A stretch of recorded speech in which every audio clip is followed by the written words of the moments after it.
Na oolchuuf gadi buutee biyya lafaatti dhuftee cubbuu koof cubbuma fakkaattee foon kan koo uffattee ulfina kee gadi buustee otoo taatee jirtu uumaa isa qoree mataatti baattee naaf laattee barcuma xoofoo siif hin malle naaf jettee habbuuqqattee yakkaa tokko malee lubbuu koof gidirfamtee jaalala koof jettee malee atoon qabduun dirqama eenyutu lubbuu laatee namaaf kennaa dhiifama. Fannootti si baasanii otoo siree banuu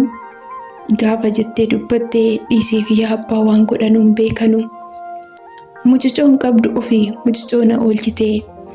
jaalala hojiin agarsiistee na keessatti biqilchitee ofii xiqqaattee na guddisuu natti agarsiiste gahee abbummaa ati alfadhas oomeegaa jalqaba koo fi dhuma sodaa tokko malee ofitti murteessitee du'a